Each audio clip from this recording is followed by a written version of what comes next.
del 20 Congreso de la Asociación Filosófica de México. A nombre de esta asociación y de los organizadores del simposio, la doctora Jimena González Grandón y su servidor Juan González, les damos la bienvenida y les agradecemos por su participación y su presencia. El día de hoy tenemos la mesa número 4 en el segundo día de este simposio, un simposio que junto con el Congreso ha sido muy difícil lograr, ha sido mucho esfuerzo, también con muchas fallas, y les pedimos disculpas a quienes han podido resentir esto. Hemos tratado de hacer nuestro mejor papel, tanto los organizadores del coloquio como del simposio, pero ha habido algunos problemas como inevitables derivados de esta pandemia y de esta tecnologización. De hecho, tenemos un ausente en la mesa que me acaba de anunciar que tuvo un imprevisto y que no va a poder participar. Se trata del maestro Jerónimo de José Rangel Martínez, a quien de todas maneras le agradecemos por su presencia. Por otro lado, el doctor Yazé, que estaba programado para iniciar esta mesa, está teniendo problemas técnicos, así que le vamos a dar la palabra a nuestro segundo ponente previsto, el maestro Jorge Oseguera Gamba. Entonces, si me lo permiten, le voy a dar primeramente la palabra al maestro Oseguera, y enseguida al doctor Jean-Philippe Jazé mientras resuelve los problemas técnicos. Y como no se encuentra el tercer ponente previsto, vamos a tener poco más de tiempo para las ponencias, las dos ponencias que vamos a escuchar esta mañana, y tendremos así también más tiempo de interacción, preguntas y comentarios. Entonces, sin más, siendo las 9:05 de la mañana, le doy la palabra al maestro Jorge Oseguera Gamba, de Universidad de Estado de Florida, con la ponencia Diseñando el concepto bienestar. Tenemos entonces aproximadamente 35 minutos, maestro Jorge, para después tener unos 10 minutos de interacción. Adelante. Muchas gracias, Juan. Muchas gracias al staff de la mesa, a los organizadores del Congreso y a los organizadores del seminario. Bueno, empezaré por compartir mi pantalla para la presentación.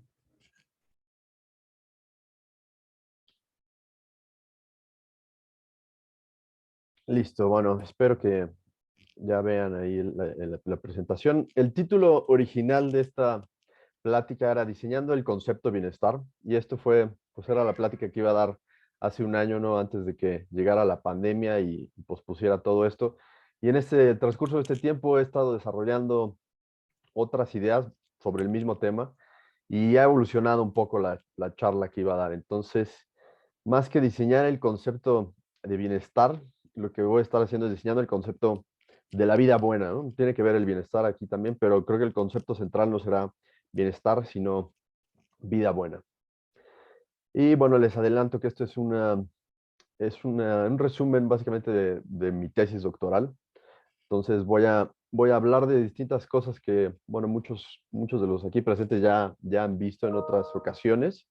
Eh, entonces esas partes que ya he desarrollado en otras presentaciones, no las voy a saltar, pero las voy a explicar un poco más rápidamente. Bueno, comencemos con lo que es la conceptualización tradicional sobre vidas buenas y todos estos términos relativos a ella.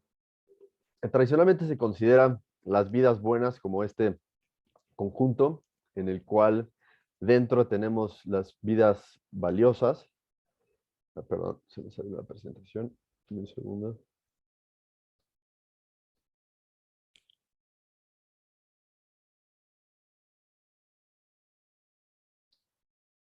Perdón, sí. Listo. Tenemos aquí las vidas eh, con bienestar, que se refiere a las vidas que tienen un valor prudencial, ¿no? Las vidas que son buenas para la persona que la está viviendo.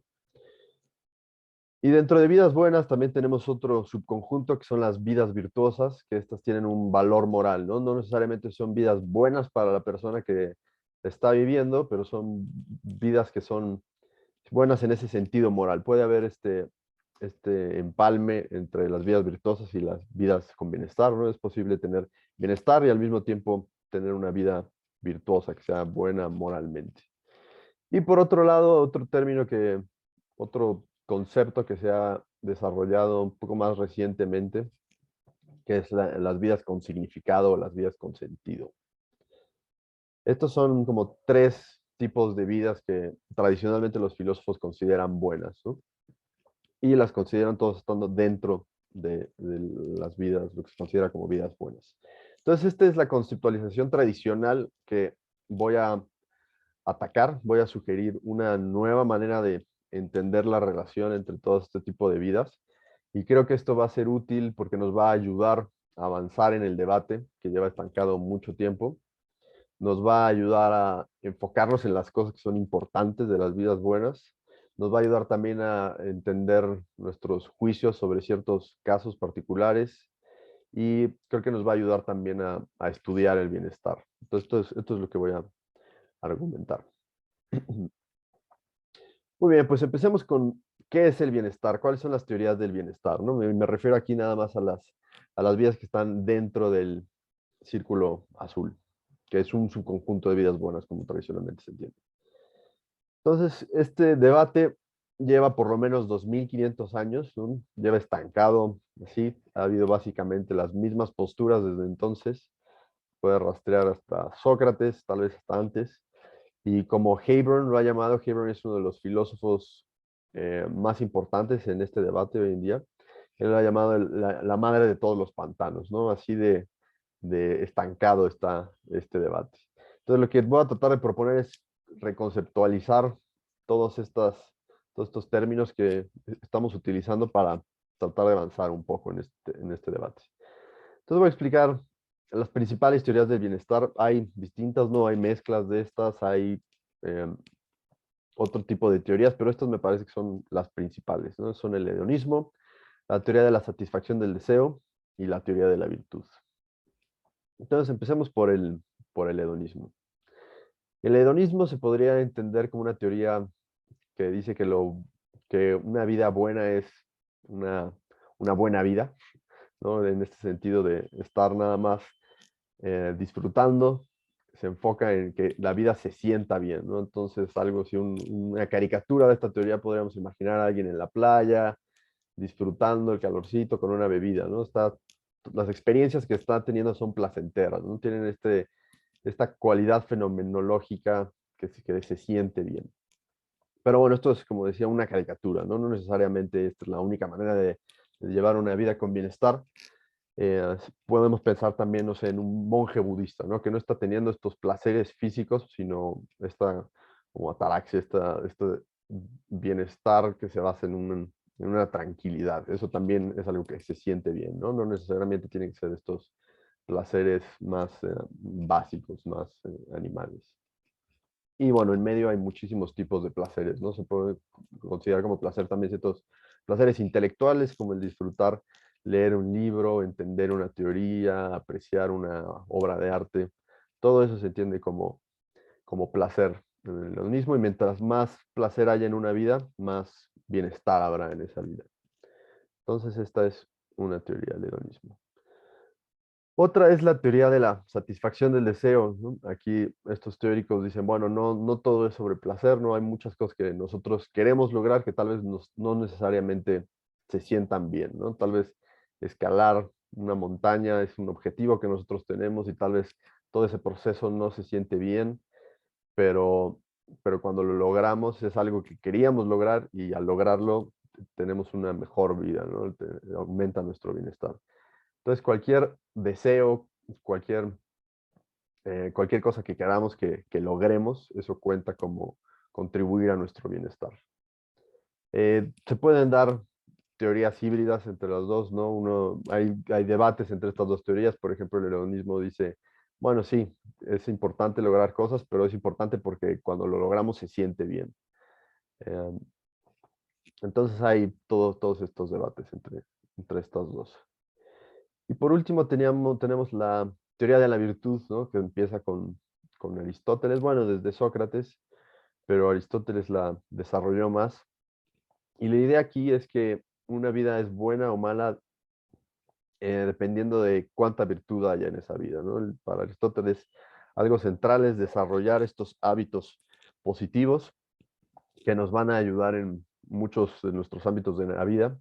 Y una vez desarrollados esas virtudes, vamos a poder alcanzar el bienestar o la felicidad.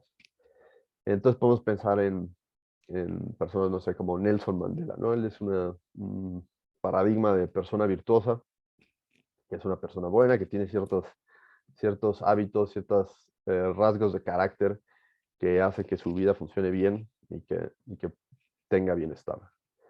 Aquí la teoría de la virtud podríamos distinguir entre dos tipos, ¿no? Está la teoría de Aristóteles, en la cual eh, para tener una vida buena es necesario tener una vida virtuosa, ¿no? Y también es necesario para tener una vida con bienestar, pero puede ser que tengamos una vida virtuosa y no alcancemos el bienestar, ¿no? Entonces aquí para Aristóteles la virtud es solo necesaria, más no suficiente.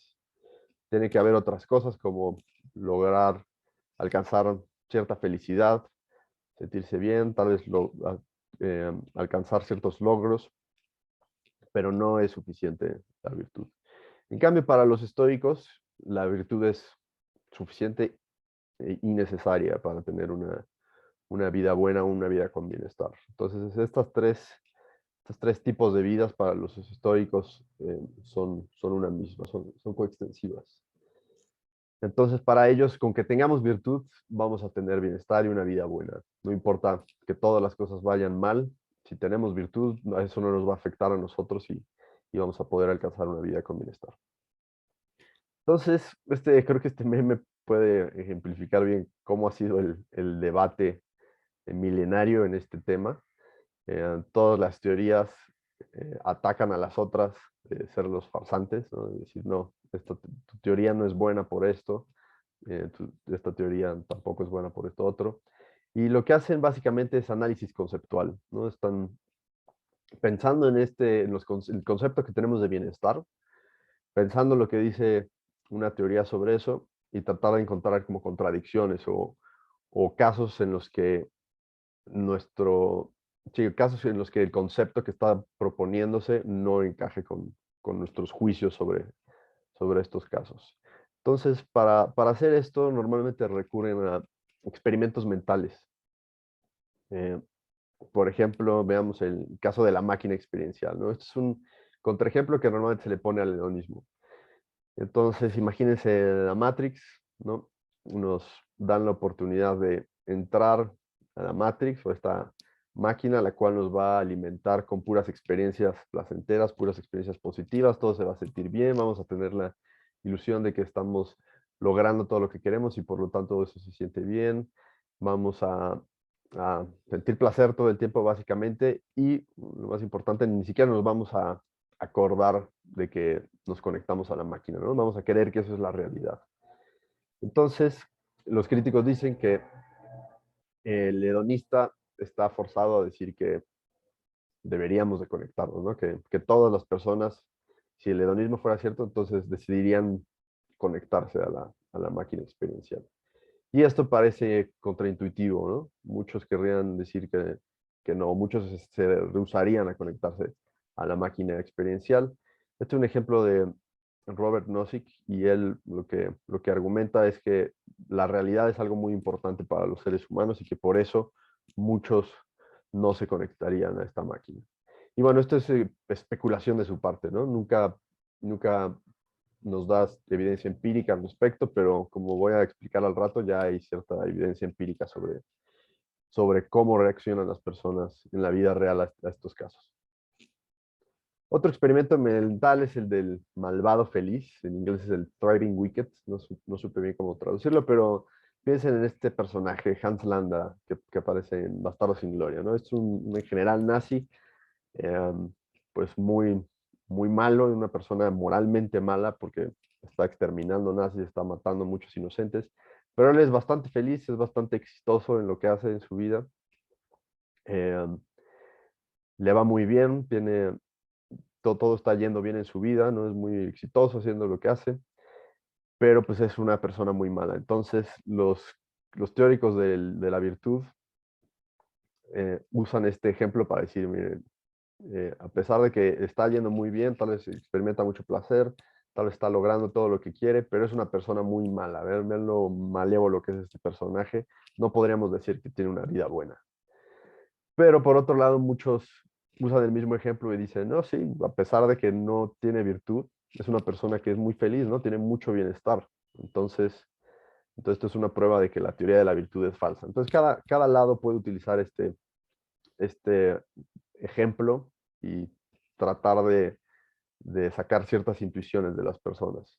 Entonces, como vemos aquí, lo que se están utilizando son estos experimentos mentales para tratar de sacar ciertas intuiciones y así argumentar a favor o en contra de una teoría. Pero como vemos, no es claro cuáles que nuestras intuiciones a qué lado benefician.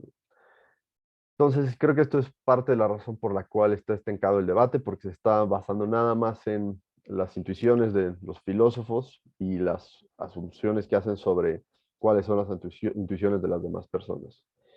Para resolver este problema surgió una nueva metodología. Bueno, surgió en otras ramas de la filosofía, pero esta nueva metodología se puede aplicar a este debate y no quedarnos nada más con estos presupuestos de cuáles son los juicios que tienen las personas, ¿no? Sino que podemos utilizar las herramientas que nos da la psicología para estudiar cuáles son las intuiciones y los juicios de las personas comunes y corrientes sobre estos casos. Entonces, por ejemplo, Felipe de Brigard en el 2010, creo que es de los pocos casos de estudios que se han hecho para este debate sobre el bienestar. Y él dijo, bueno, vamos a poner a prueba la máquina experiencial, ¿no? Vamos a preguntarle a muchas personas qué piensan sobre esto, si se conectarían o no.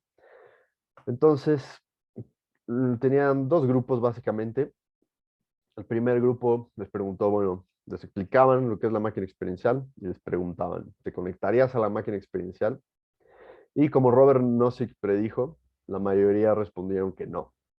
Entonces esto parece ser evidencia en contra del hedonismo, ¿no? Si las personas fueran hedonistas, entonces solo valorarían las experiencias positivas, las experiencias placenteras y estarían completamente dispuestos a conectarse a la máquina. Entonces esto parece ser que va en contra del hedonismo y a favor de lo que dice Robert Nozick. Pero un segundo grupo les preguntaron, bueno, imagínate que ya estás conectado en esta máquina, ¿no? Y te revelan que estás en la Matrix y te dan la oportunidad de salir de la Matrix. ¿Te desconectarías? Y la respuesta aquí fue no, lo cual es paradójico, ¿no? Nos hace pensar, bueno, ¿por qué en un caso si no quieren estar en la máquina y en otro sí quieren estar en la máquina? Parece que está muy raro esto, ¿cómo podemos explicar esto? Y la explicación que da Felipe de Brigard es que, bueno, hay un sesgo del status quo, ¿no? Que la mayoría de las personas prefiere el estado en el que está, tiene una preferencia tal vez irracional por el estado en el que ya se encuentran, ¿no? No les gustan los cambios a las personas y esto es lo que explica las respuestas a estos experimentos mentales y no el que sean hedonistas o no. Entonces parece ser que nuestras intuiciones pueden estar sesgadas por muchas razones, no pueden estar equivocadas, pueden ser no confiables por distintas razones y por lo tanto no deberíamos de confiar tanto en nuestras intuiciones para determinar los resultados en este debate. Yo mismo llevé a cabo una serie de experimentos sobre este tema y lo que hice fue desarrollar 8 viñetas en las que hay 8 vidas distintas, ¿no? Hay un personaje que tiene una vida y en cada vida presenta elementos diferentes.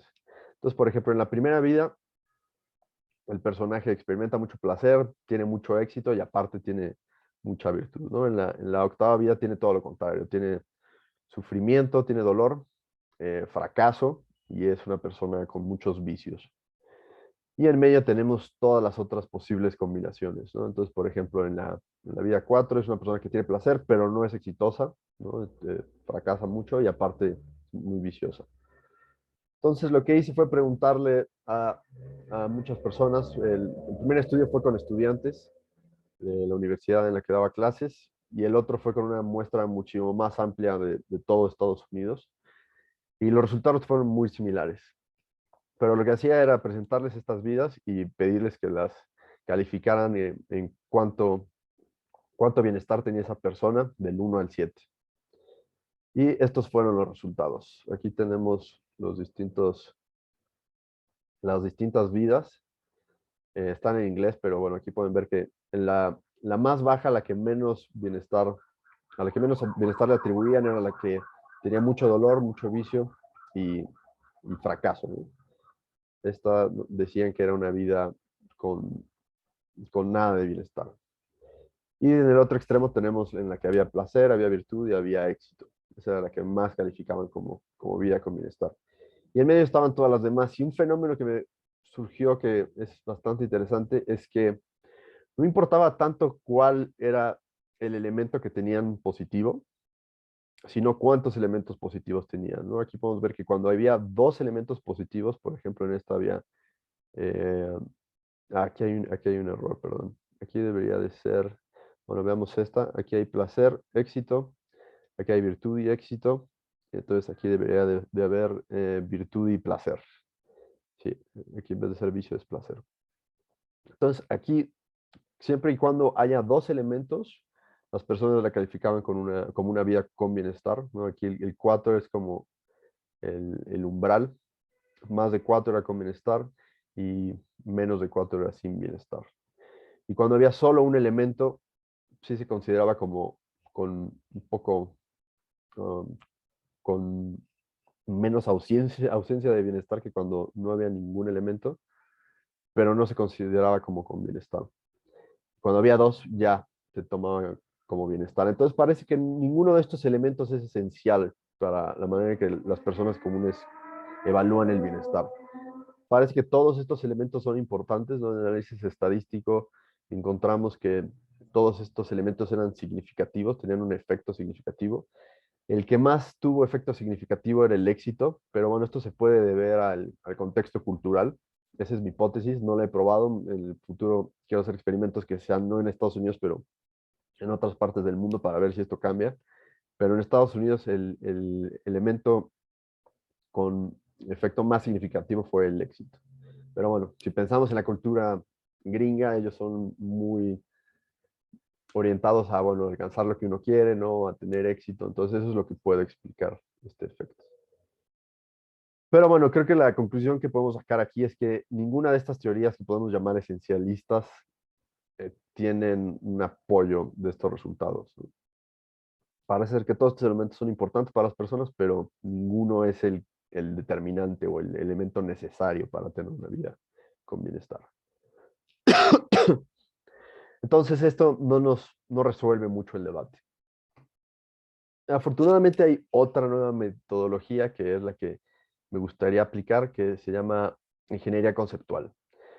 En esta metodología se dice adiós al análisis conceptual, ¿no? No tenemos por qué estar analizando nuestras intuiciones, los conceptos que tenemos para determinar cuál es la verdad acerca de los fenómenos que queremos estudiar, sino que más bien lo que tratamos de hacer aquí es mejorar nuestros conceptos, ¿no?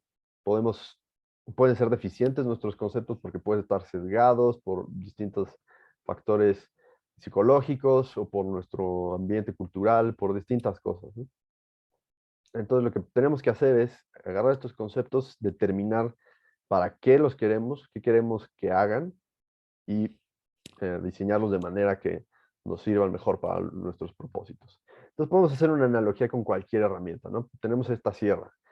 Esta sierra puede funcionar bien, puede servirnos para cortar madera, eh, pero una vez que entendemos cuál es la función, su función es cortar madera, podemos diseñarla o rediseñarla de manera que sea mucho más eficiente, mucho más efectiva en cumplir la función que tiene. Entonces, por ejemplo, podemos hacer una motosierra, ¿no? Que va a ser mucho más efectiva en cortar la madera. Entonces, de la misma manera podemos pensar en nuestros conceptos. Nuestros conceptos pueden ser útiles, pero los podemos diseñar de una manera que sea mejor para nuestros propósitos teóricos, para distintos propósitos que puedan tener nuestros conceptos. Entonces la pregunta es, bueno, ¿qué queremos del concepto vida buena? Esto es lo primero que hay que determinar para pensar en cómo lo podemos diseñar de manera que alcancemos a cumplir esta función. Entonces creo que un elemento importante es que sirva de guía práctica, ¿no? Este concepto es tan importante para la filosofía y creo que para cualquier ser humano porque dependiendo en la idea que tengamos de una vida buena, vamos a tomar ciertas decisiones, incluso del día a día, ¿no? Decisiones importantes de nuestra vida como qué trabajo elegimos, eh, con quién decidimos compartir nuestra vida, pero también decisiones como, bueno, ¿qué voy a comer hoy? ¿No? Si creemos que la salud es importante para tener una vida buena, entonces eso va a determinar decisiones como qué tipo de cosas comemos.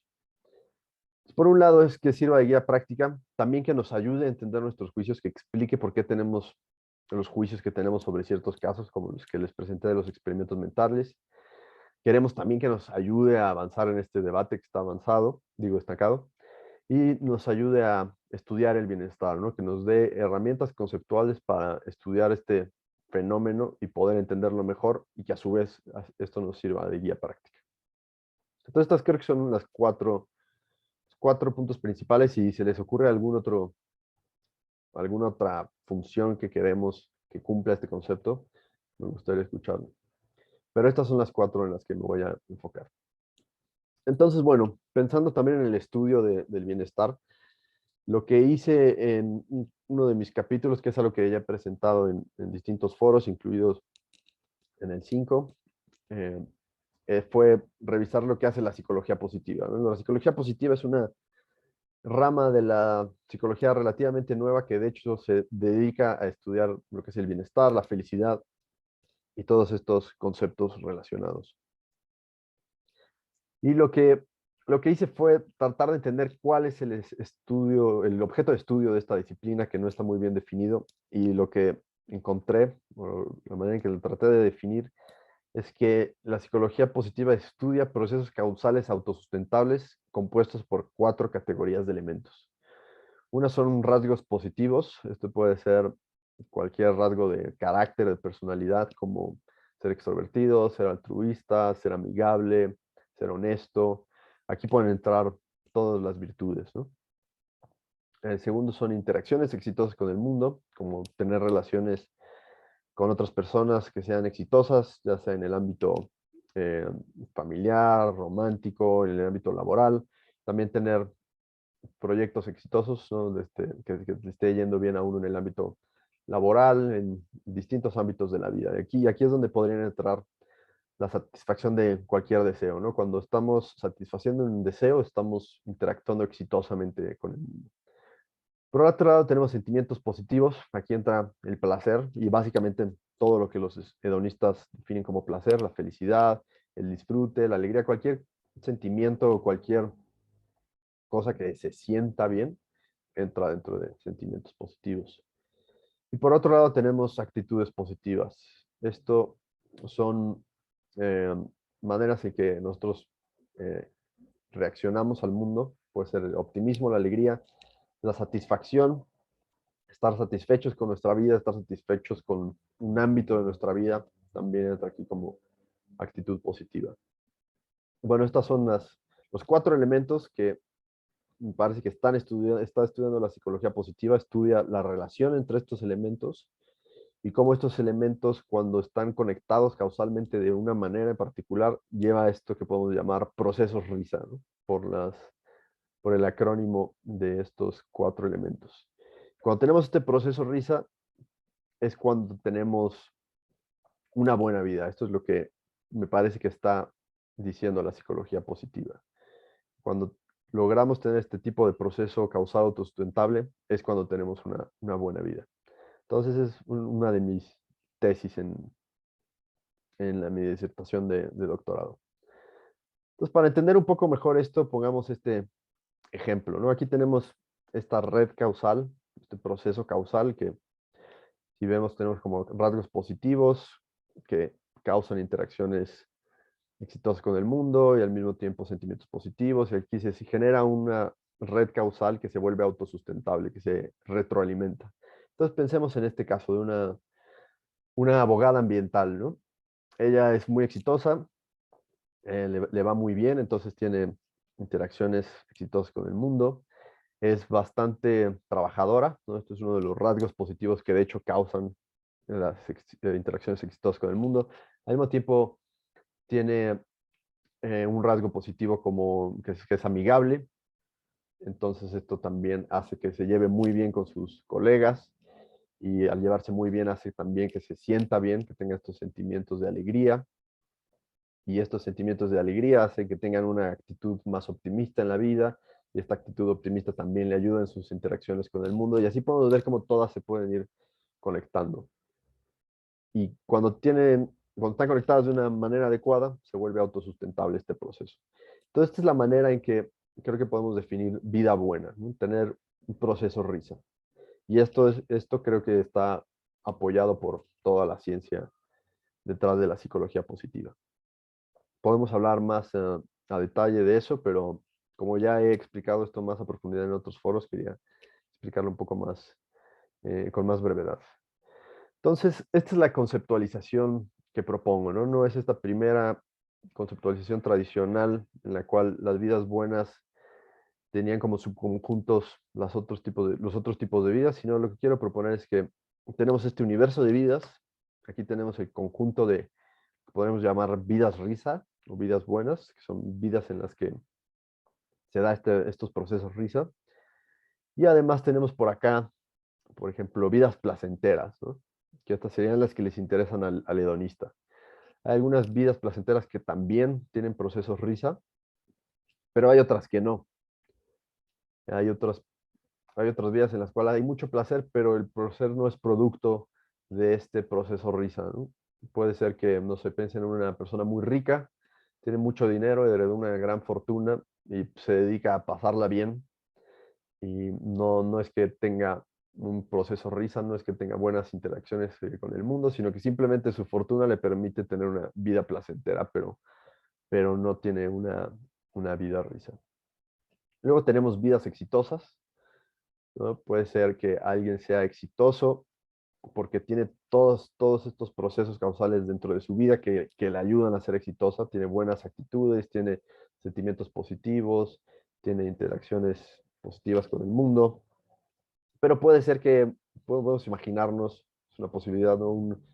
Una persona que todo le sale bien por pura suerte, que no es que tenga una vida con todas estas características risa, sino que simplemente tiene suerte y tiene éxito en sus proyectos.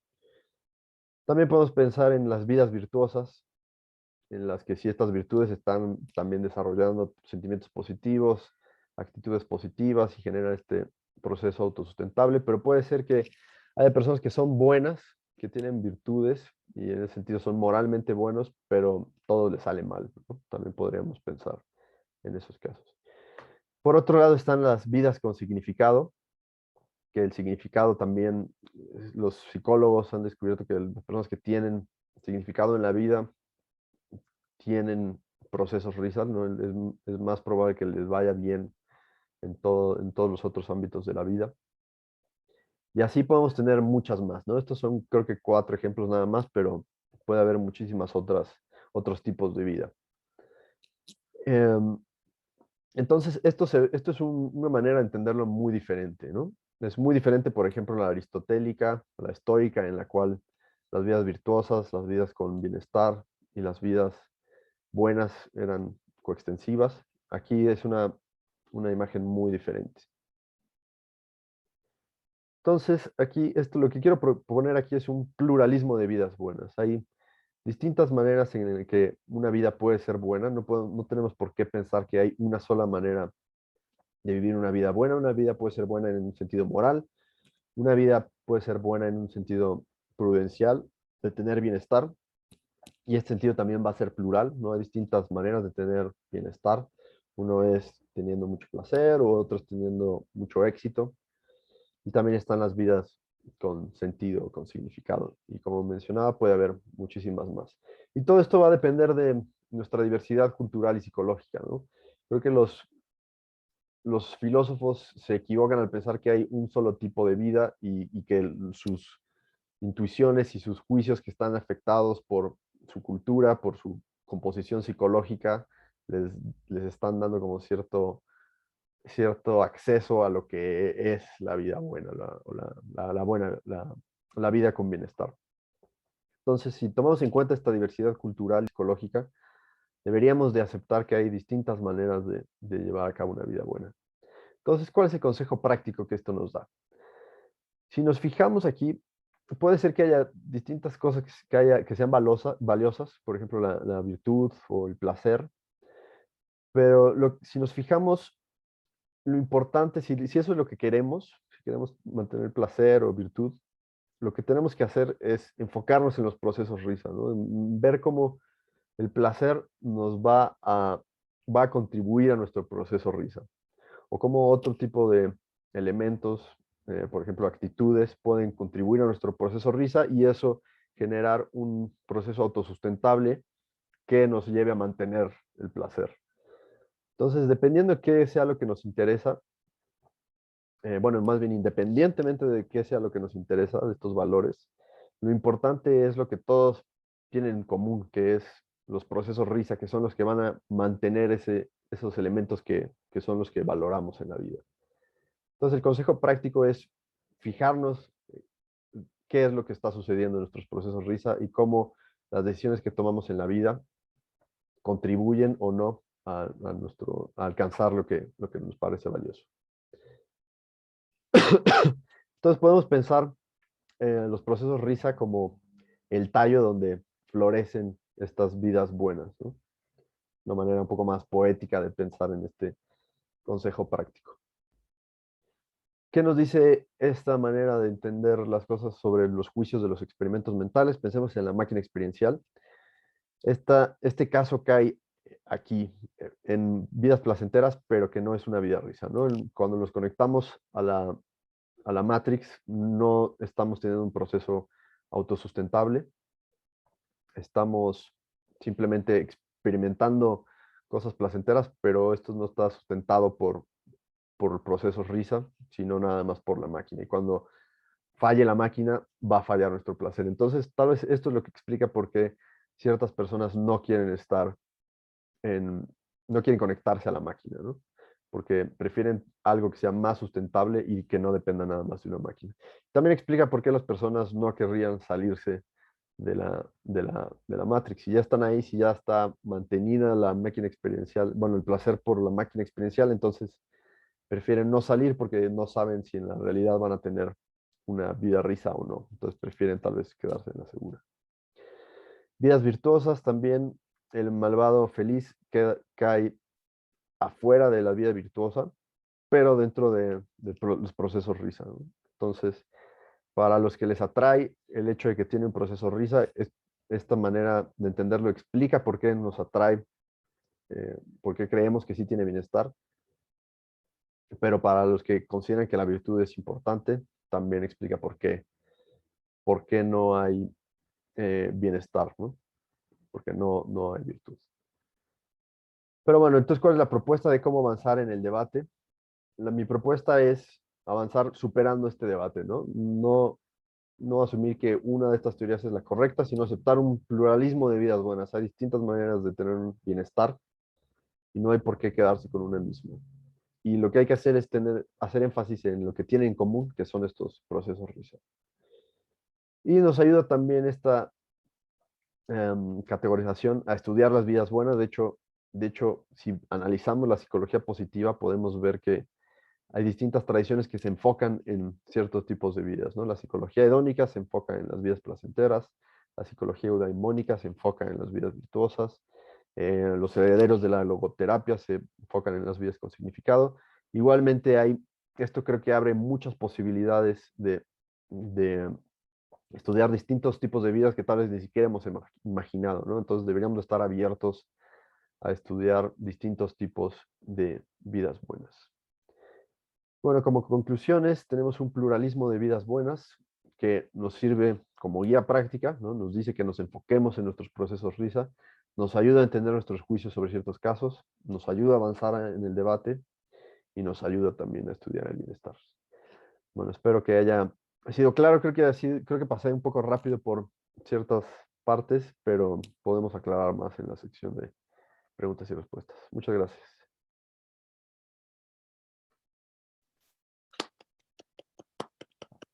Gracias, Juan.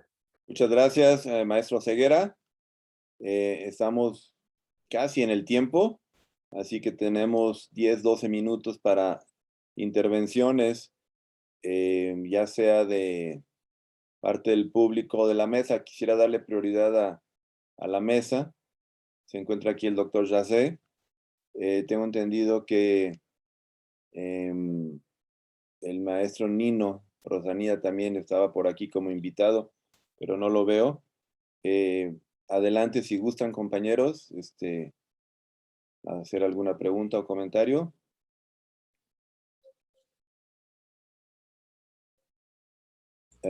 Bueno, si no hay o mientras hay, ¿sí hay? Sí.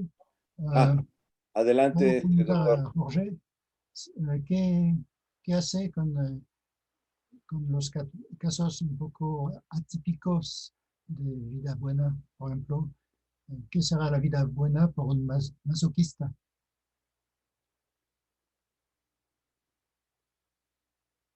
Perdón, ¿puedes repetir la pregunta, Jorge, y abrir tu micrófono porque no se escuchó muy bien?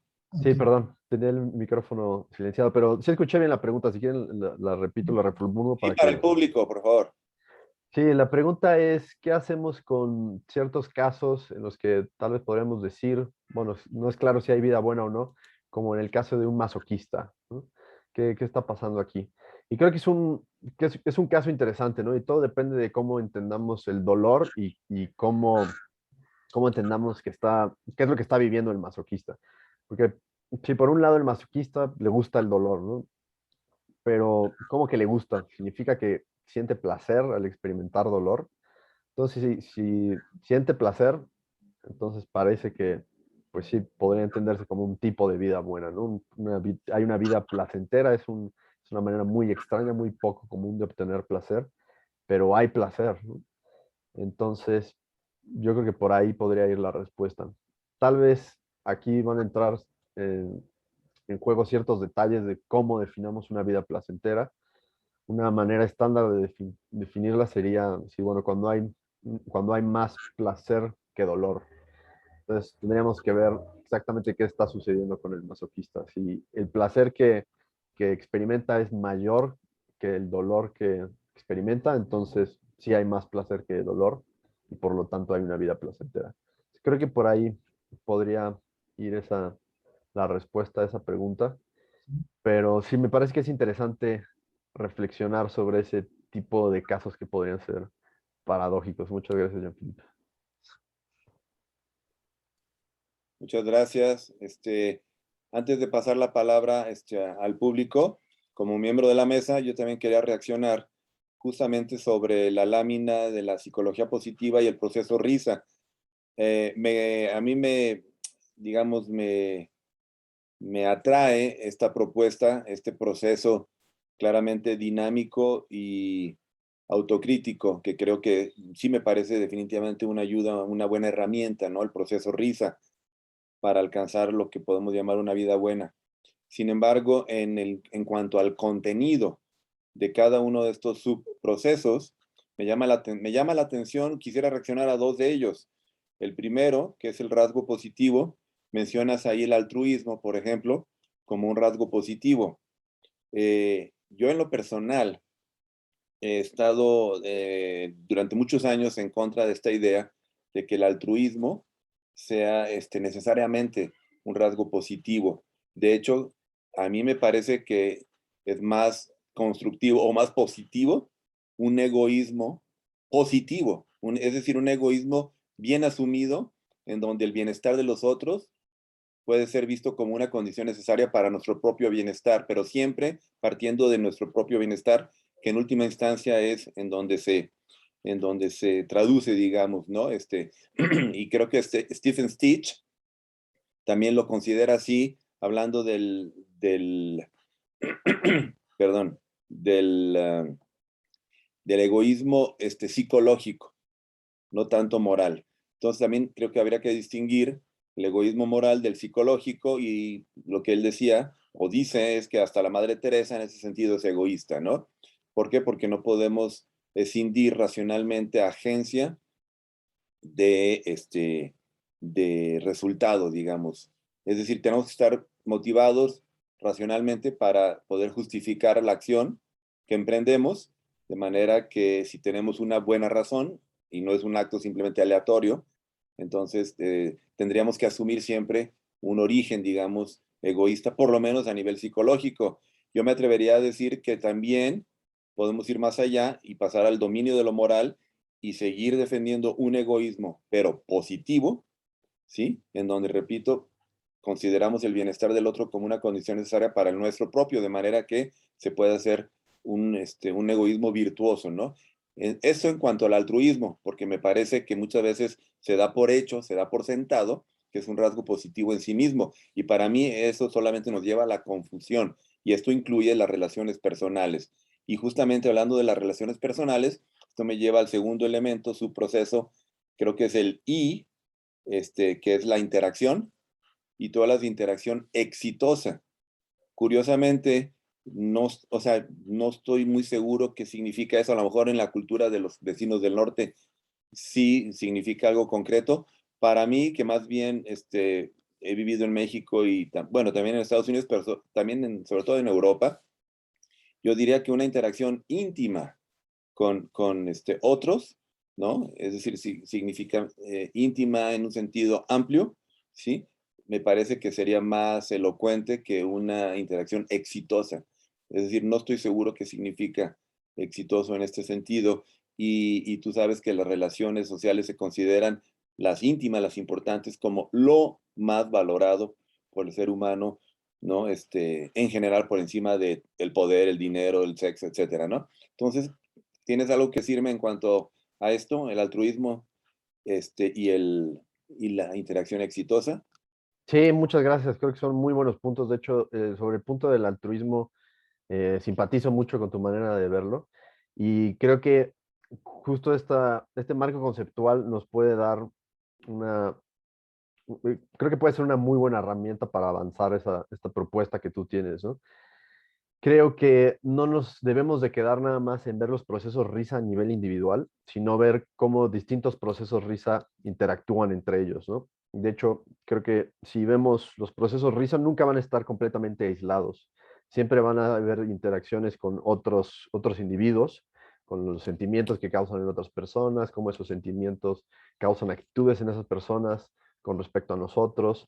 Entonces, creo que la manera adecuada de verlo, o una manera por lo menos un poco más completa de verlo, sería viendo estos procesos risa colectivos y no solo enfocarnos en el individuo. De hecho, esto es algo que toca un poco más en mi tesis.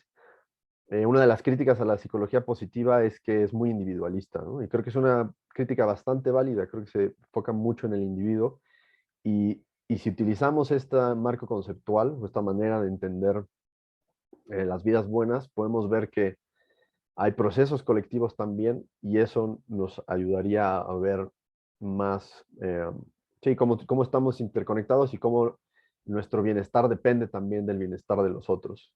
Y en ese sentido, actuar por el bien común sería directamente actuar por nuestro propio bien. Entonces, sí, me gusta mucho esa idea y es algo que planeo desarrollar un poco más en el futuro. Sobre las interacciones exitosas, sí, creo que incluyen lo que te refieres por relaciones íntimas, ¿no? Con otras personas, pero no es solo interacciones con otras personas, sino con el mundo en general. No sé, por ejemplo, piensa si tenemos el proyecto de escalar el Everest, ¿no? Si queremos hacer eso, al lograrlo, al llegar a la cima, estaríamos teniendo éxito en esa interacción con el mundo, ¿no? Y este elemento, risa, lo que quiere capturar es esa parte de la teoría de la satisfacción del deseo. Entonces, por eso ahí es donde entra ese elemento. Y entonces sí o sea, sí incluye todo lo que tú dices, que es súper importante, ¿no? Los psicólogos consistentemente han mostrado que las relaciones interpersonales son extremadamente importantes para nuestro bienestar, pero abarca también otros ámbitos que no son solo los interpersonales. Ok, muchísimas gracias. Tenemos un saludo de parte de Vincenzo Klimt para Jean-Philippe Jesse, quien le envía un gran saludo desde Colombia. Saludos a Colombia también. Y también tenemos a Laura Martínez, quien pregunta para nuestro ponente, ¿cómo difiere esto de la idea popular, de la idea popular de la psicología positiva? Esto no estoy seguro que se entiende, no sé si tú lo ves ahí en el chat. Y también pregunta, ¿y cómo se aplica o no se aplica este conocimiento en nuestro contexto actual? No sé si alcanzas a ver la pregunta ahí. Sí, aquí la puedo leer. Ah, a ver qué haces de ello, por favor. Muchas gracias, Laura. Sí, también, de hecho, en mi capítulo sobre psicología positiva, tengo toda una sección donde respondo a distintas críticas que se le ha hecho a la psicología, y creo que muchas de estas críticas surgen por un malentendido de qué es la psicología positiva, ¿no? Y creo que popularmente se entiende la psicología positiva como la ciencia de la felicidad, que se concentra nada más en la felicidad o en sentirse bien, ¿no? Y que tiene estas propuestas de, bueno, solo puras buenas vibras, ¿no? Pensar positivo. Es como una caricatura que hay en la cultura popular de la psicología positiva. Pero si nos metemos a ver lo que están haciendo, es algo muchísimo más complejo, ¿no? No se enfoca solo en estos sentimientos positivos, sino hay mucho trabajo que se hace enfocado en los rasgos positivos, en interacciones positivas con el mundo, en actitudes positivas, que sí, en ese sentido sí tiene que ver mucho con tener una actitud más optimista, pero no es solo eso, ¿no? Y creo que los medios se han enfocado mucho en esa parte de sentirse bien y de tener actitud positiva, y no han visto lo demás.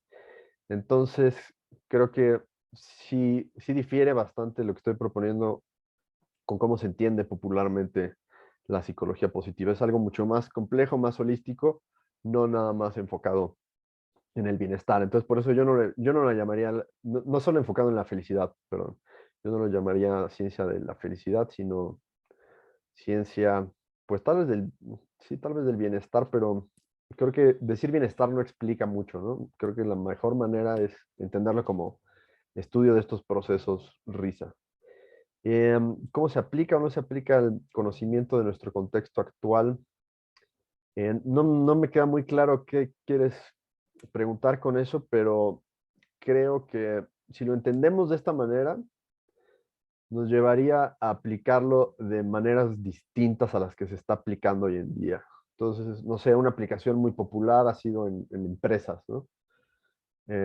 Se trata de llevar a cabo técnicas como conciencia plena de mindfulness en las compañías, como para que las personas estén un poco más felices y sean más productivas. Pero esto se está enfocando nada más en un ámbito como muy cerrado, ¿no? Y nada más hacer que las personas se sientan bien en el trabajo.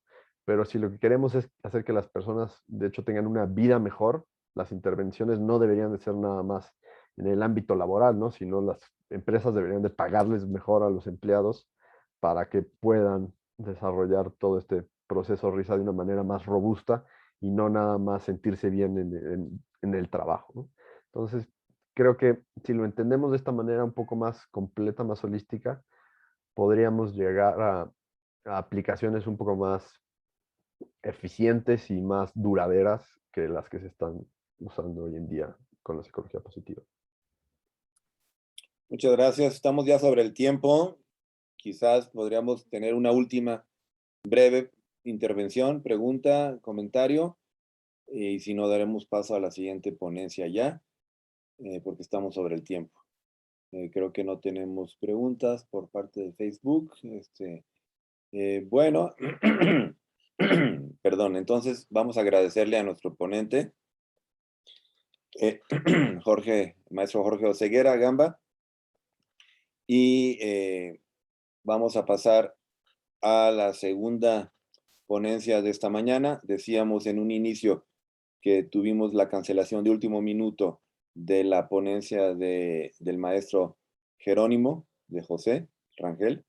Entonces, con nuestras disculpas y sus disculpas, vamos a tener un poco más de tiempo para esta segunda ponencia.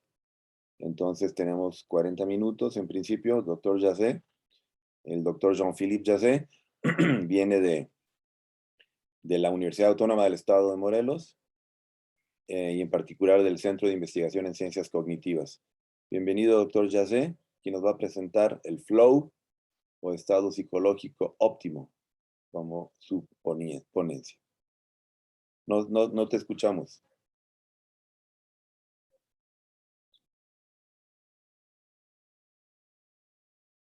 No te escuchamos todavía. No, creo que ahí sí. ¿Sí? Sí, adelante. ¿Me escuchan? Sí, te escuchamos. Ok. Bueno. Si te puedes acercar al micrófono, por favor, para que te escuchemos un poco más fuerte, ¿sí? Ok. Bueno, el título de mi presentación sí es sobre el flow o estado psicológico óptimo. Y es un tema que ha sido desarrollado por un autor que se llama Csikszentmihalyi. Es un sujeto húngaro-estadounidense. Y yo voy a decir el flow, utilizar el término inglés porque es el término que se usa en francés. No sé si aquí el término de flujo está, es una buena traducción. Puedes poner la pantalla completa, porque estamos viendo tus Sí, diapositivas también, por favor. sí, pero la otra vez que hice eso, tuve malos resultados. Ok, bueno, entonces, lo que pasa es que no sé si alcancen a ver todos, Sí. ¿se ve? Eso es la portada del libro de Csikszentmihalyi y Jackson. Y el flow es un estado psicológico asociado a la confianza y el rendimiento máximo. El flow es un concepto que viene del mundo del deporte, donde está experienciado por la mayoría de los deportistas de alto nivel. Ha sido identificado por Mihaly Csikszentmihalyi en los años 70. Es un profesor de psicología, es sobre todo húngaro-estadounidense, y enseña la psicología en la Universidad de Claremont, en California. Y fue jefe del departamento de psicología en la Universidad de Chicago y del departamento de sociología y antropología de Salt Lake Forest. Ha destacado por su trabajo acerca de la felicidad, la creatividad, el bienestar subjetivo y la diversión. Que nos recuerda la ponencia precedente, pero es más famoso por su creación de la teoría del flow y por el trabajo que ha realizado durante mucho tiempo acerca de ese tema. Alors, como aparece en la diapositiva, la identificación por Csikszentmihalyi de varios elementos indicadores de la aparición de la intensidad del flow, podemos apuntar una percepción de un equilibrio entre nuestras competencias personales y el reto a realizar. En segundo lugar, la concentración de la atención sobre la acción en curso. Terceramente, una clara retroalimentación. Estoy en mi burbuja, pero veo mi ámbito, la gente que me hacen porras, los signos de cansancio. Después vienen las sensaciones de control sobre las acciones, los movimientos realizados sobre el entorno. Todo mi cuerpo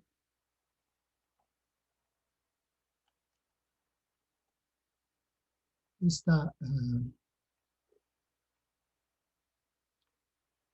bueno, está reaccionando como yo quiero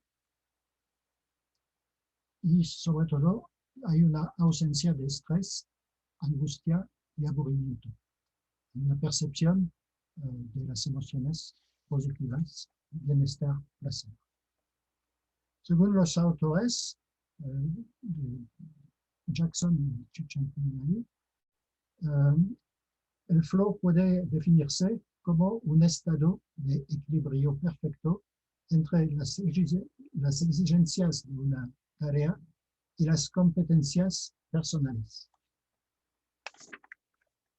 El concepto de flow es central en la práctica deportiva porque permite entender las experiencias positivas vividas por los atletas. Se trata de un proceso psicológico relacionado con buenos resultados. El deportista experimenta entonces un estado de funcionamiento óptimo. El futbolista Pelé, que aparece en esa diapositiva, lo describe como una sensación de extraño calma, un tipo de euforia. En la diapositiva, él dice que él da un testimonio de su experiencia del flow, que le ocurrió varias veces en su carrera. Tuve la impresión de poder correr durante un día entero, sin cansancio, de poder driblear a través de todos los jugadores y que podía pasar físicamente a través de sus personas. Entonces, aquí tenemos un testimonio que nos incita a pensar en un estado como la alucinación. Tenemos otros testimonios, en particular Carole Montillet, que fue campeona olímpica de esquí acrobático en Salt Lake City. Tenía la impresión de volar arriba de la nieve. Stéphane Diagana, después de su victoria en 400 metros del Campeonato Mundial de Atletismo en Atenas en 97, menciona una pérdida de la autoconciencia. Y finalmente, el tennisman francés Charles-Antoine Bazin, que dice: me tocó conocer el estado de flow, estaba en un estado de fatiga física, la sensación es agradable, uno se siente hiperligero, enfocado en lo principal. Hay una perfección en el gesto, uno siente bien la verdad. Bueno, esos testimonios son interesantes, pero son sobre todo la prueba de que es difícil de ponerse de acuerdo sobre lo que constituye la especificidad del flow. Pero los Michael y Jackson aislaron unos rasgos salientes del flow, del estado de flow. Ciertas expresiones recurrentes en los testimonios de atletas. Las cosas más difíciles parecen fáciles. Una impresión de estar en otro mundo, de vivir dentro de un sueño. Una cierta amnesia que lleva al deportista a actuar de manera casi automática e instintiva. una gran sensación de potencia y control, una inmersión completa en la actividad que aísla del resto del mundo.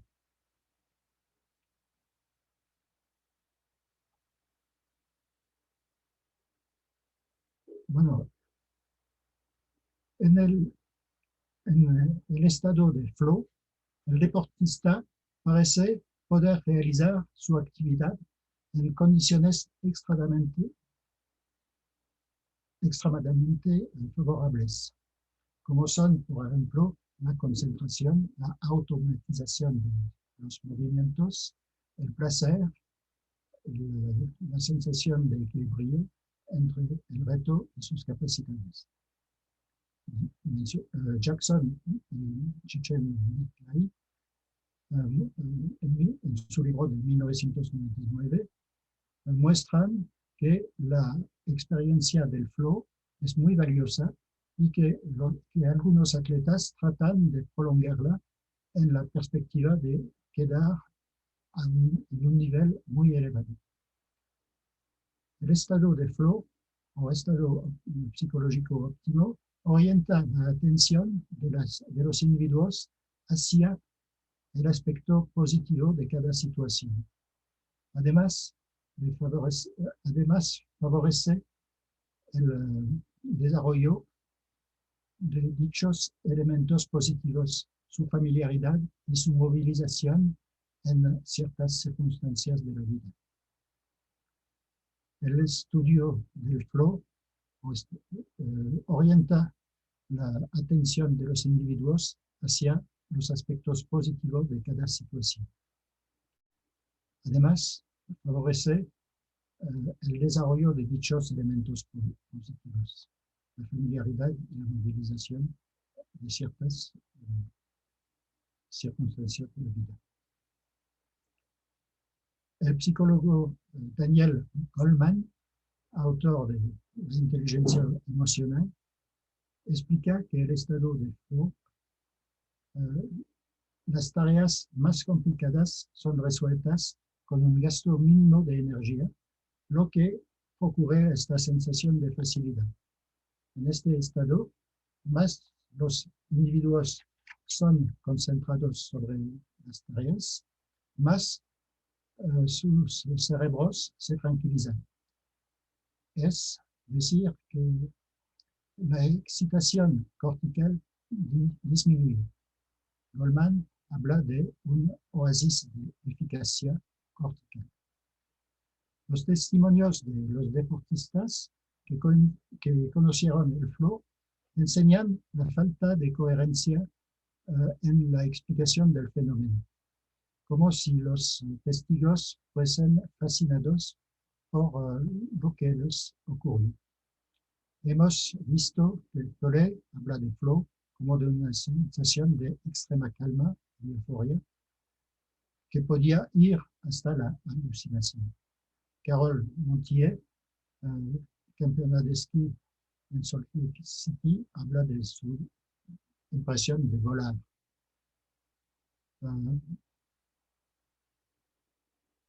Frente a esas dificultades conceptuales respecto al flow, ¿qué dicen los filósofos?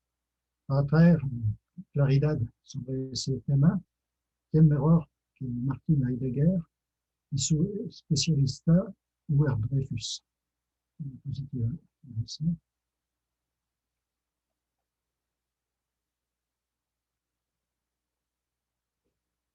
Un punto de vista de la fenomenología, Hubert y Stuart Dreyfus adoptan el punto de vista de Martin Heidegger, según el cual la relación sujeto-objeto está basada sobre una concepción errónea de las actividades cotidianas. Este estado o nivel de conciencia, que es el flow, irreductible al objetivismo o al subjetivismo, coincide con el nivel fundamental de la actividad cotidiana, que Heidegger nombra la circunspección. en alemán Umsicht, que determina nuestra orientación práctica cotidiana. Diapositiva 13. Heidegger criticó en el Ser y Tiempo, publicado en 1927, la actividad filosófica que consiste a tratar de transformar las metas y las preocupaciones que orientan toda nuestra vida en objetos sobre los cuales podamos meditar. La experiencia se estructura en el transcurso de nuestras actividades. En el transcurso de nuestra ontogénesis hemos incorporado y seguimos incorporando automatismos, técnicas, habilidades que son parte de nuestro ser y que solicitamos en función de su pertinencia en la situación.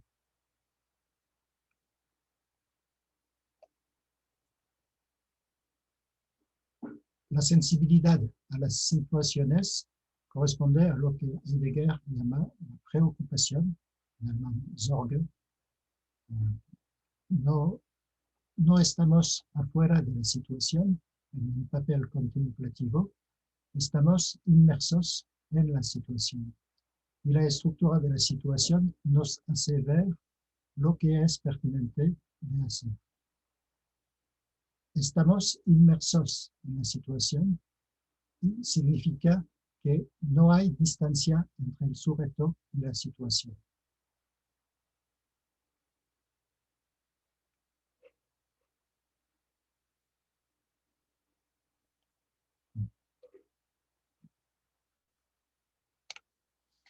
No estamos afuera de la situación en un papel contemplativo. Estamos inmersos en la situación, es decir, que la estructura de la situación es la que nos hace ver lo que es pertinente hacer. Estamos inmersos en la situación, significa que no hay distancia entre el sujeto y la situación. No hay mirada o contemplación o representación de los objetos en virtud de una conciencia cogitante. Es el famoso anticartesianismo de Heidegger. Actuamos en el nivel de la experticia, basándonos sobre una incalculable experiencia pasada, respecto a lo que hay que hacer en cada situación. O, más bien, nuestro comportamiento manifiesta disposiciones elaboradas por la totalización de nuestras presentes maneras de actuar.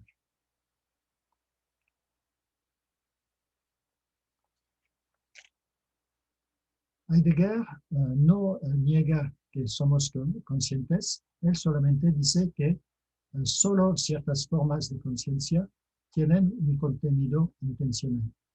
Se trata de las formas de conciencia que presiden a la acción deliberada.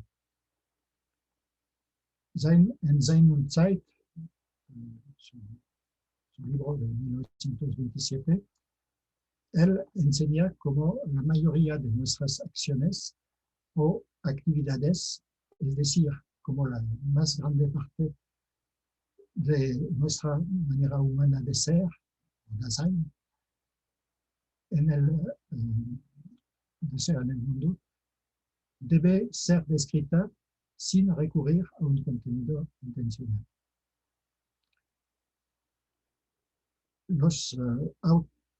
Hay una presencia del automatismo en las actividades de nuestras vidas cotidianas.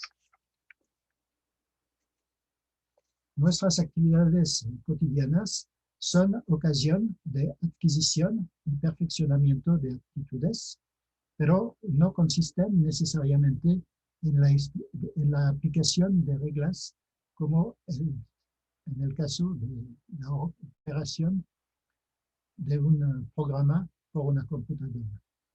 Por medio de la ontogénesis, los seres vivos se construyen progresivamente, adquiriendo cada vez más competencia en la realización de dichas actividades. Stuart Dreyfus y Hubert Dreyfus buscarán en un libro que se llama Mind Over Machine, libro de 1986,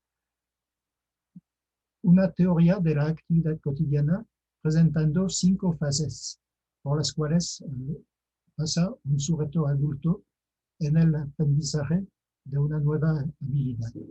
Él es sucesivamente debutante avanzado, ¿no? Competente, profesional y finalmente experto. Los hermanos Dreyfus utilizan ejemplos de actividades que requieren una aptitud corporal o motriz, como el manejo de un automóvil, y ejemplos que requieren una aptitud intelectual, como el juego de ajedrez. En ambos casos, se observa que una teoría intencionalista de la actividad cotidiana, expresada en términos de reglas que se aplican a rasgos objetivos, conviene para dar cuenta del comportamiento del debutante o del debutante avanzado, pero que los niveles superiores, como el profesionalismo o el expertismo, no hay más ningún contenido intencional, sino incorporación de automatismos. En resumen, el debutante aprende a reconocer los rasgos libres de interpretación, como la velocidad del vehículo indicada por el velocímetro, las distancias de seguridad expresadas en términos de velocidad, etc. El principiante en el juego de ajedrez aprende el valor numérico de cada tipo de pieza, independientemente de la posición y la regla según la cual siempre debemos intercambiar si el valor total de las piezas ganadas supera el valor de las piezas perdidas. Pero a medida que el principiante progresa en la práctica de una actividad y adquiere una competencia hasta volverse un experto, los aspectos situacionales de la actividad se vuelven más importantes para el sujeto que los aspectos no situacionales, definidos objetivamente e identificables por el debutante. La sensibilidad a las situaciones proviene de lo que Heidegger llama la preocupación, Zorlu. Heidegger criticó en Ser y Tiempo la filosofía que consiste en tratar de transformar las preocupaciones que orientan nuestras vidas en objetos sobre los cuales podamos meditar. Pero la experiencia se estructura en función de nuestras actividades. El mundo es para nosotros un campo donde se presentan zonas de atracción y zonas de repulsión. Los objetos son localizados e identificados globalmente en función del campo donde se encuentran, antes que tratamos de estudiarlos de manera precisa. Sin embargo, nuestras preocupaciones no son objetos de nuestro campo de experiencia. pero en la medida en que identifican motivos y regiones cargadas de sentido, estas preocupaciones permiten organizar este campo.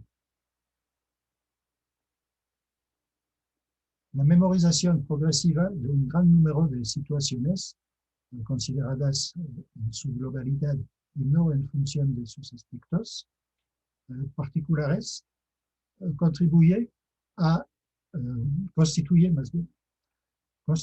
base de la experiencia del experto.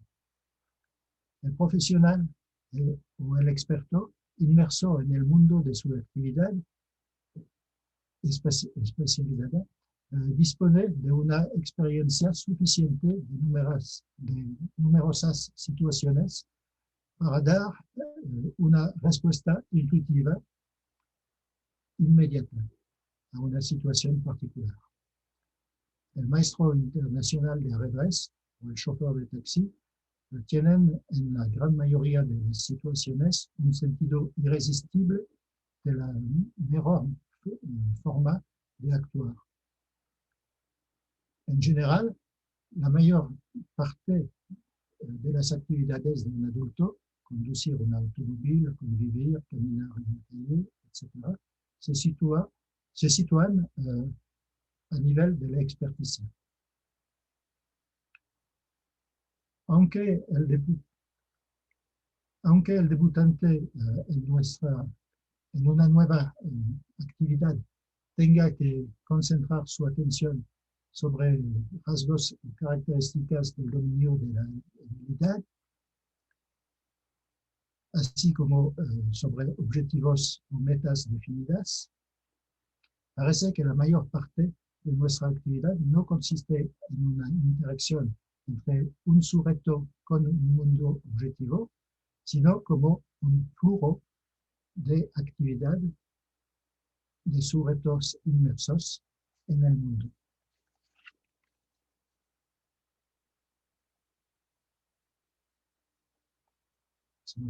Heidegger critica la hegemonía de la forma de la referencia a un contenido intencional o representacional.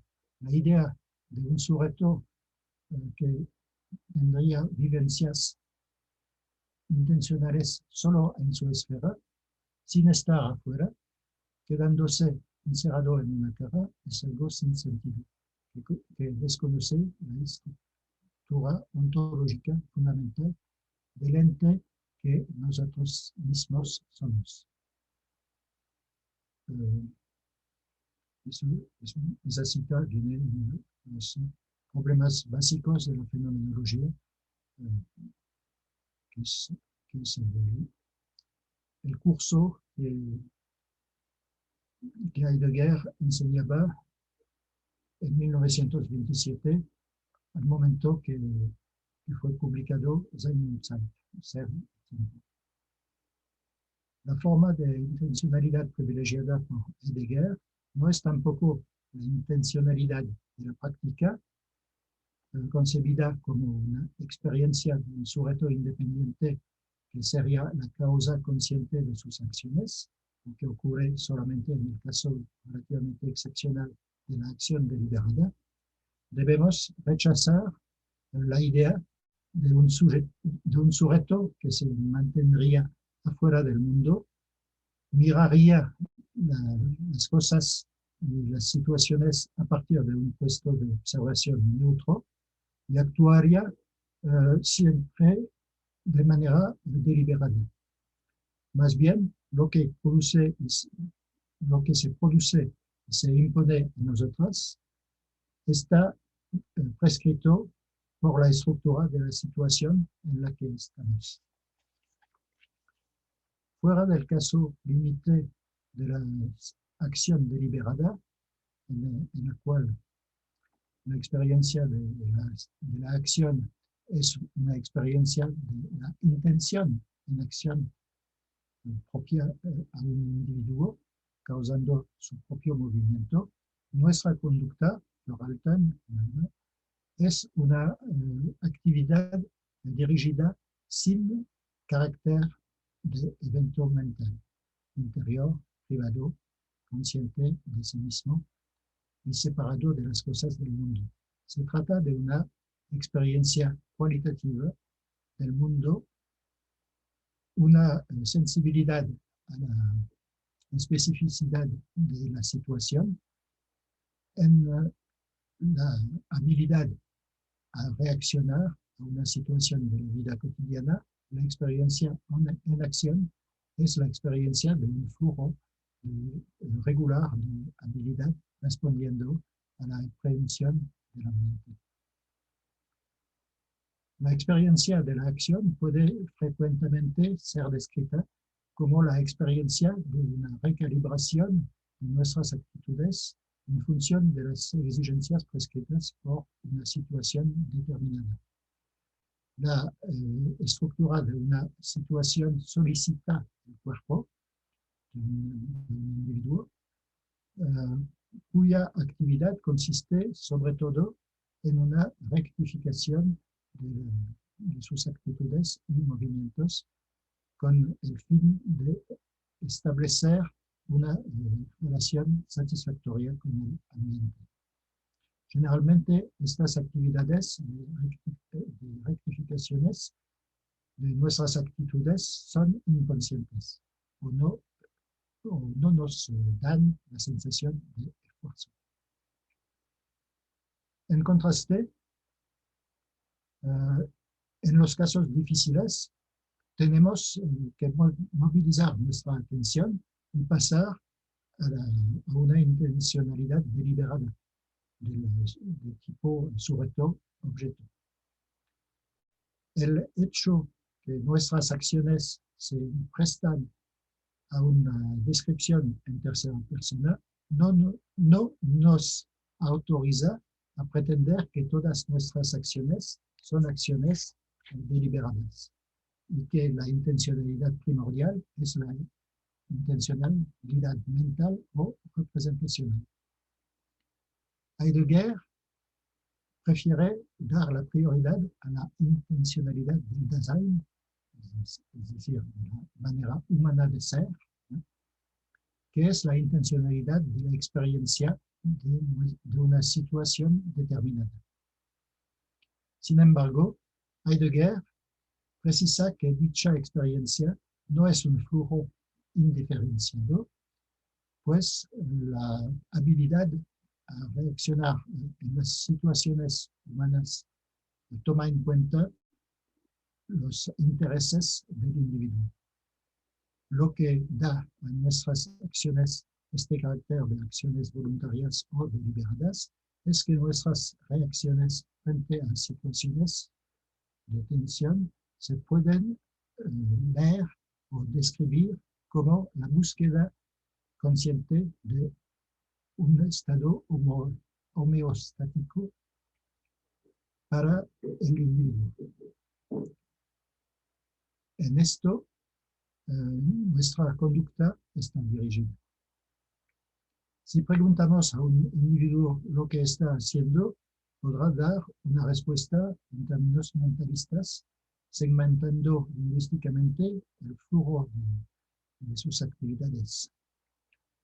Sin embargo, dicha segmentación lingüística o social de la conducta no debe hacernos olvidar que la conducta no se reduce a los actos de la conciencia, cuya explicitación tiene tendencia a disimular el fenómeno. Heidegger subraya que para ganar el acceso fenomenológico al ente que se encuentra en las actividades de la vida cotidiana, se trata de relativizar nuestras tendencias a explicitar nuestras acciones. Si logramos ver las cosas mismas mostrarse como son en sí mismas, constatamos que sus rasgos o propiedades desaparecen. La particularidad de una cita de Heidegger, de Sein und Zeit, la particularidad de lo que es inmediatamente utilizable es de difuminarse de cierto modo detrás de su utilizabilidad. 5 minutos. Para ser precisamente utilizable en el sentido propio del mundo. Así, la experiencia que tenemos de nuestro cuerpo se distingue de la experiencia que tenemos de los objetos exteriores. Nuestra experiencia del cuerpo nos da acceso a un complejo significativo que no procede de una conciencia constituyente universal. El cuerpo nos enseña un mundo de unidad que no es subsunción bajo una ley, sino un campo de posibilidades y aptitudes. Por medio de nuestro cuerpo desarrollamos y perfeccionamos la capacidad de actuar en situaciones particulares. No se trata solamente de adaptarse a situaciones determinadas, más bien se trata de vivir óptimamente estas situaciones y habitar el mundo. Lo que los deportistas llaman flow expresa una idea de una inmersión en una situación particular. El tenista actúa en la cancha sin que sus acciones exijan deliberación o cualquiera. La mayor parte de nuestras acciones cotidianas, caminar, comer, viajar, conducir o también hablar, convivir, suceden en ese flujo continuo. Aunque tengamos por tradición, en particular por la influencia de la psicología popular, tenemos tendencia a explicar las conductas en términos de actitudes proposicionales, como las creencias o los deseos. Tendencia a privilegiar lo referente a la deliberación de tipo sujeto-objeto. Nuestro cuerpo es un sistema de potencias motrices o potencias perceptivas, pero no es un objeto para un cogito. Es más bien un sistema de significaciones vividas, un sistema de significaciones experienciadas que tiende hacia su equilibrio. Para ser consistente con la percepción del cuerpo, en lugar de decir tengo un cuerpo, sería más conveniente decir soy un cuerpo. Ya. Terminé.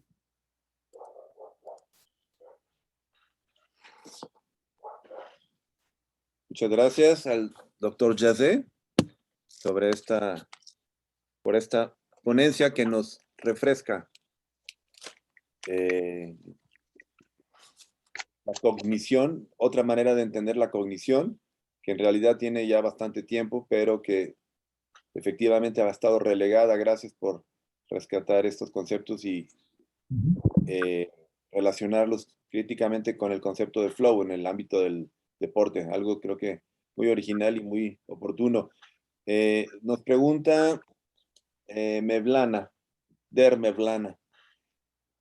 si las personas que están en un estado de flow perciben el contexto en el que están, es decir, el mundo, de forma diferente que los demás. Esa es la pregunta que te hacen, doctor. Bueno, si las personas que están, mientras que están en la situación de flow, si su percepción es diferente, porque lo que parece decir Heidegger es que todos somos en estado de flow en nuestras actividades cotidianas. que, por ejemplo, cuando caminamos en una calle, somos expertos en caminar. Y es cierto que cuando se presenta una dificultad, abandonamos nuestra manera automática de caminar para analizar la situación. En caso de que hay un problema, por ejemplo, si hay un obstáculo que se presenta en la calle, si hay no sé, una cosa que puede provocar un accidente, entonces eso moviliza nuestra atención. Entonces abandonamos nuestra manera automática de caminar para una actitud más vigilante. Pasamos, y si nos preguntan en ese momento qué estás haciendo, somos capaces de decir, de contestar en términos lingüísticos, explicando las motivaciones de nuestros cambios. Pero entonces, doctor, el deportista, el tenista que está en un campeonato inmerso en este flujo, no tiene la posibilidad de pensar en otra cosa más que en su propia actividad, mientras que el que camina está en el flow del caminar, pero sí puede estar pensando en muchas otras cosas. Sí. Entonces parecería que hay grados de flow. Bueno, hay grados de flow y el flow no es durante todo el partido. Si pensamos en un tennisman, un jugador de tenis que juega un partido de 3 horas o 4 horas, él puede ser en estado de flow durante 20 minutos, que sería lo que llamamos de manera popular estado de gracia. Entonces,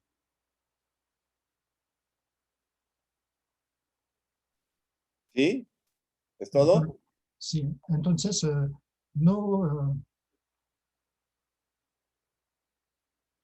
el estado de flow es una situación excepcional.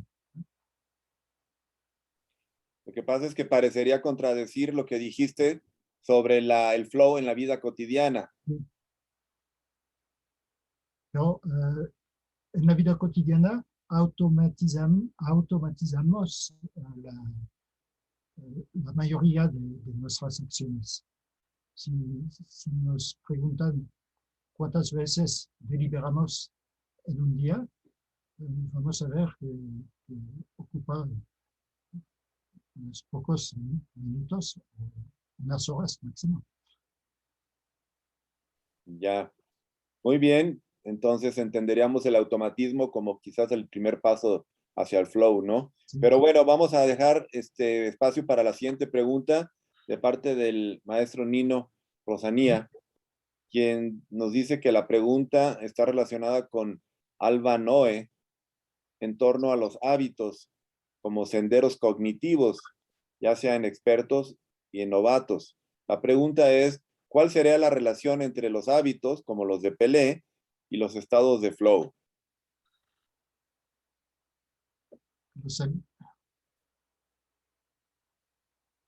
Los hábitos, no entiendo bien el concepto de hábitos. Dice Alba, está aquí, de hecho, presente el maestro Nino. Si quieres hacer la pregunta directamente, Nino, adelante. Hola, Jean-Philippe, gracias por tu presentación.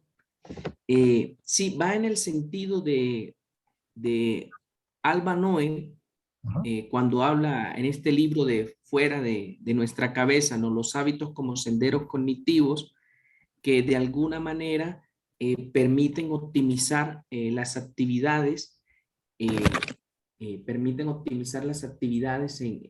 personas expertas. Como tú bien decías, no sé si es procesos de automatización que de alguna manera implican estas respuestas cognitivas rápidas, por ejemplo, un beisbolista que no necesita digamos, estar representándose el mundo, ejerciendo otro tipo de procesos cognitivos, sino que los hábitos de alguna manera lo colocan en este estado de disposición también para el actuar. Entonces pensaba, por ejemplo, si estos estados de flow, que son estados excepcionales, digamos, son producidos no solo por la automatización de los hábitos, sino si hay alguna otra cosa más. Esto lo conecto por lo que comentabas ahorita de estado excepcional, porque pensaba que lo que habías mostrado entre la vida cotidiana y personas como Pelé en este caso, parece ser que este estado de optimización es algo que sobrepasa, digamos, el nivel de habituación, por ejemplo, de un deportista, en este caso. Entonces, por ahí va mi pregunta, Jean-Philippe. Si en los estados de flow, de alguna manera, son estos estados excepcionales, pero producto primero de la automatización, del habituarse, por ejemplo, en este caso, a jugar fútbol. Yo creo que Gracias, sí, Jean-Philippe. yo creo que sí, es producto de la habituación. Cuando, cuando actuamos, actuamos con nuestro cuerpo y cuando nuestro cuerpo memoriza secuencias donde tuvo éxito en la resolución de una tarea. Entonces, hay una repetición, pero una repetición de conductas exitosas, pero que no son necesariamente conceptualizables.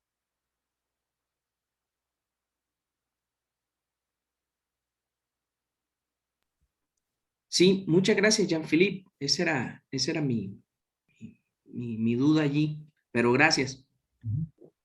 Tenemos otra pregunta del miembro de la mesa, Jorge Oseguera, adelante. Sí, muchas gracias, Jean-Philippe, por la presentación, muy interesante. Mi pregunta es relacionada a lo que preguntaba Nino. Y, o sea, también quiero entender mejor la relación entre hábitos y estados de flow. Entonces, por lo que entiendo, mientras más uno practica algo, pues va desarrollando este hábito y más fácil es que se dé ese estado de flow, ¿no? Pero mi pregunta es si esa práctica o ese desarrollo de hábito es necesario para el estado de flow o si una persona que apenas está empezando a practicar, no sé, algún deporte, puede entrar en ese estado de flow sin tener toda esta práctica. Yo no creo que sea posible de estar en estado de flow cuando estamos principiantes en una actividad. Cuando estamos principiantes en una nueva actividad, nos concentramos nuestra atención sobre la tarea. Hay que ver, los jóvenes conductores están muy tensos y tratan de seguir los pasos, entrar en el coche, poner su cinturón, encender. Tienen una secuencia de acciones que son sobre el modo acciones deliberadas. Y es solamente a partir del momento que adquirimos ciertos automatismos que perdemos la concentración. A un joven conductor, por ejemplo, no podemos exigir que tenga una conversación con nosotros cuando está manejando. Pero si se trata de un taxista, él puede hablar sin problemas. ¿Por qué? Porque ha automatizado la conducta automóvil. Ok, muchas gracias.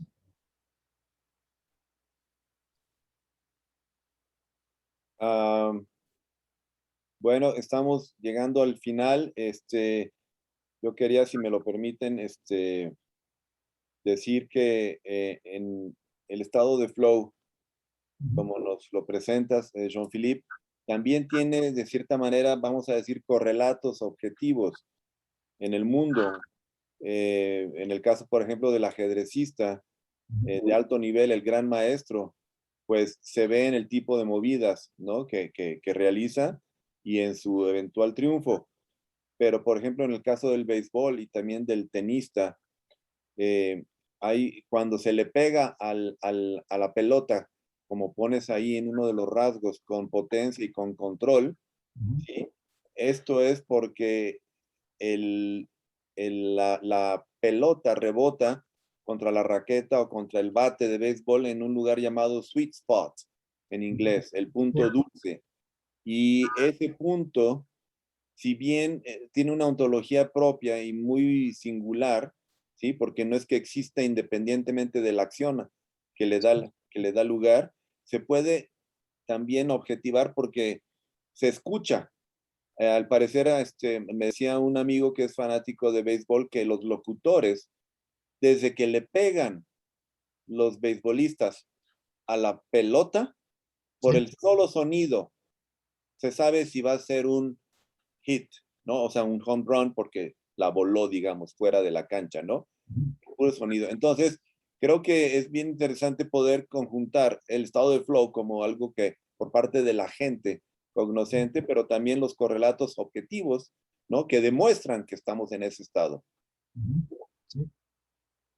Y Mevlana termina, con esto terminamos. Otra vez Mevlana dice que su pregunta iba relacionada con los deportistas expertos y dice que hay testimonios de deportistas en estado de flow que perciben la pelota de mayor tamaño y a menor velocidad, por ejemplo, en el tenis, a diferencia de los jugadores que no están en ese estado o de los jugadores quizás novatos, lo cual creo que va perfectamente en el sentido que tú nos decías. Puede ser. Pues sí, muy, muy interesante, creo que da para mucha reflexión, muy, muy estimulante tu presentación, doctor, muchas gracias. Y a todos ustedes que nos han estado siguiendo, muchas gracias. Regresamos a las 11 de la mañana para nuestra quinta y última mesa de este simposio. Les agradecemos a los ponentes del día de hoy, Jorge Ceguera y Jean-Philippe Chassé, a nuestro invitado Nino Rosanía, a todo el staff de esta mañana y nos vemos en 10 minutos a los que gusten. Okay. Hasta luego. Hasta luego. Gracias.